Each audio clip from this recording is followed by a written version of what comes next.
இந்த வருண் அவர்களும் மற்றும் தீபன் பூபதி அவர்களும் இருக்கும் இந்த போட்டோ பயந்துருக்காரு. இந்த தீபன் பூபதி யாரு அப்படின்னா ரதீஷோட பிசினஸ் பார்ட்னரா.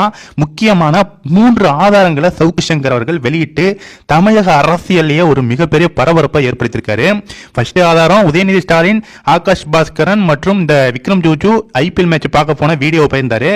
2வது ஆதாரம் ரத்தீஷுக்கு நம்ம மாண்புமிகு அன்பில் மகேஷ் அமைச்சர் கேக்கு ஊட்டி விட்டாரு. 3வது நம்ம வருண்குமார் அவர்களையுமே இவர் மாட்ட வச்சிருக்காரு. வருண்குமார் அவர்கள் இந்த ரத்தீஷோடைய பிசினஸ் பார்ட்னர் தீபன் பூபதியோட இருக்கும் இந்த புகைப்படத்தை பகிர்ந்து என்ன சொல்லியிருக்காருன்னா, மணல் மும்மூர்த்திகளிடம் வாங்கிய லஞ்ச பணத்துல ஒரு பகுதியை இந்த விக்ரம் ஜூஜுவிடம் தான் இருக்கிறது அப்படின்னு அமலாக்கத்துறைக்கு டேக் செய்து இவர்களையும் விசாரிங்க அப்படின்னு வருண்குமார் அவர்களையுமே போட்டு விட்டுருக்காரு. வருண்குமார் அவர்கள் மற்றும் இந்த தீபன் பூபதியுமே போட்டு விட்டுருக்காரு சவுக்கு சங்கர் அவர்கள். சவுக்கு சங்கர் அவர்கள் கிடைக்கிற கேப்ல எல்லாம் ஆப்பு வைத்துக் கொண்டிருக்கிறாரு. கண்டிப்பா இந்த வீடியோவை எல்லாருக்குமே ஷேர் பண்ணுங்க. முக்கியமா இவங்களுடைய முகத்திரைகள் கிழிக்கப்பட்டு கொண்டிருக்கிறது.